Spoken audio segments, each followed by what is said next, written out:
Hablar de este tema definitivamente no es fácil para ningún predicador, mucho menos venir hasta su propia casa y decírselo. Es muy complicado. ¿Por qué? Porque no es fácil venir a una nación a decirle en persona lo que tuve que decir desde México. Que esta nación está cerca de vivir uno de los momentos más terroríficos de su historia. El 11 de septiembre del año 2001 marcó un antes y un después, no solo en la historia de los norteamericanos, marcó un antes y un después en la historia de la humanidad.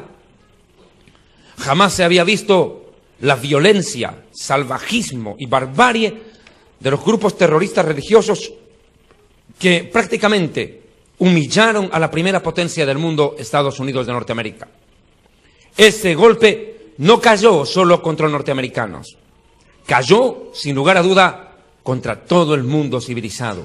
El golpe fue contra todos. Multitudes de personas de distintas naciones murieron aquel 11 de septiembre del año 2001, cuando comenzaba el nuevo siglo, la nueva década, el nuevo milenio. Ese 11 de septiembre del año 2001 quedará grabado en la memoria eterna de los pueblos del mundo, como un día nefasto, como lo llamó el profeta Sofonías, un día de tinieblas y de oscuridad, un día de alboroto, lóbrego, como lo dijo Sofonías en su capítulo 1, hablando de aquel día. Ese día se cumplió la profecía de Isaías capítulo 30, versículo 25, que describía la caída de las Torres Gemelas, solo por poner un ejemplo, que sobre todo monte alto, una torre, y sobre todo collado elevado, la otra torre, habrán ríos y corrientes de aguas, el día de la gran matanza, cuando caerán las torres. Definitivamente Isaías, 750 años antes de Cristo, profetiza, ve este día turbulento para la historia humana. Era imposible que algo tan desastroso, que algo tan importante y fatídico al mismo tiempo para la humanidad entera y la historia, no estuviera profetizado por los hombres de Dios. No solamente Isaías, vuelvo y lo digo, Sofonías también habló acerca de la caída de las Torres Gemelas, pero no es de lo que hablaré en esta oportunidad. No hablaré de lo que pasó, sino de lo que se viene contra esta nación norteamericana. Hermanos, y sobre todo monte alto, y sobre todo collado elevado, habrán ríos y corrientes de agua, bomberos desesperados, ambulancias sonando sus sirenas, alboroto en la ciudad de Nueva York, desesperación, con sus mangueras trepando las escaleras de los edificios, tratando de apagar y mitigar de alguna manera el incendio que después provocaría el colapso de las dos Torres Gemelas, emblemáticas dos Torres Gemelas que eran el centro, el corazón de la economía mundial, no solo de la economía estadounidense. El World Trade Center, el centro mundial de comercio, colapsaba a la vista de todas las naciones. La primera potencia del mundo se veía golpeada con sus propios aviones, usados como proyectiles por esta banda de bárbaros del grupo Al-Qaeda, o la base en árabe, Al-Qaeda, la base. Este grupo terrorista islámico que en nombre de Alá, un dios falso, que no es el dios de la Biblia, impacta el mundo con su aparición rutilante. Ya el mundo había visto de una u otra manera el emerger de la violencia islámica y lo menospreciaron. Fuimos nosotros los judíos los que a partir del año 1948 tuvimos que soportar en carne propia lo que era la invasión musulmana que golpeaba y arreciaba a Israel a lo largo de estos años desde la refundación del Estado judío. El mundo permanecía viendo a lo lejos un conflicto en el Medio Oriente. Pensaban de que solo Israel era víctima del terrorismo, sin dejar de lado que el terrorismo había golpeado de distinta manera naciones latinoamericanas, como por ejemplo el Perú, pero por razones totalmente diferentes. Cuando el grupo terrorista Sendero Luminoso de índole maoísta, cuando digo maoísta me refiero siguiendo la filosofía política y doctrina de Mao Zedong, quien llevó adelante la Revolución China, enarbolaba la violencia y la bandera de la revolución en el Perú y provocó la muerte de más de 25.000 hermanos peruanos. Pero Israel era el que estaba soportando el terrorismo religioso musulmán.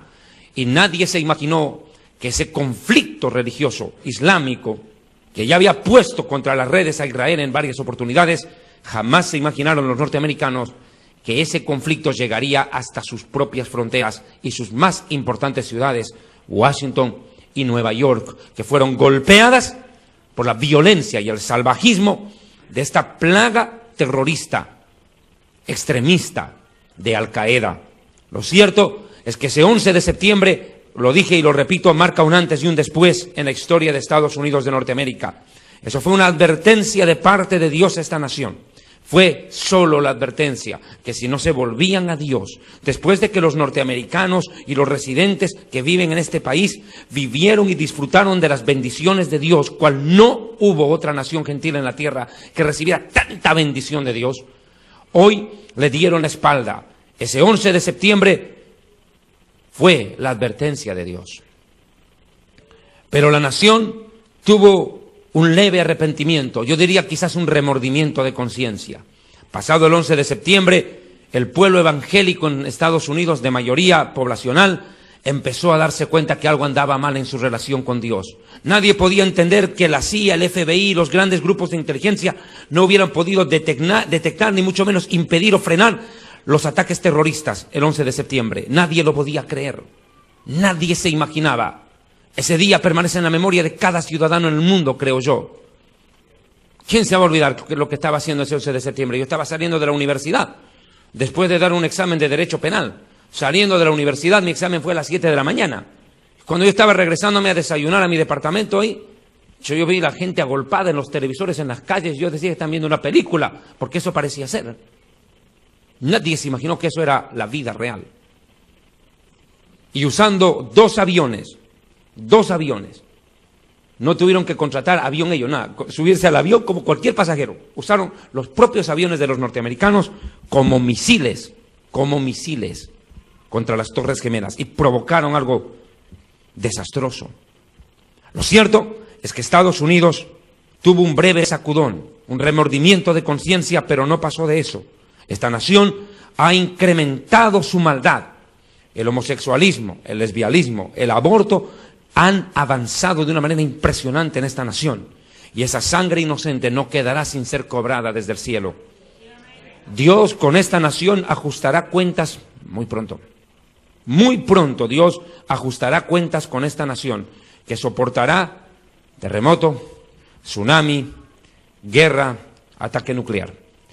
Eso es lo que viene para Estados Unidos y lo vamos a ver a la luz de la Biblia, porque los profetas hablaron claro.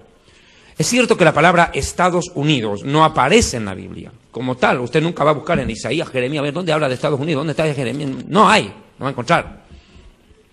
Pero los profetas de la Biblia hablaron de esta nación y la llamaron Babilonia.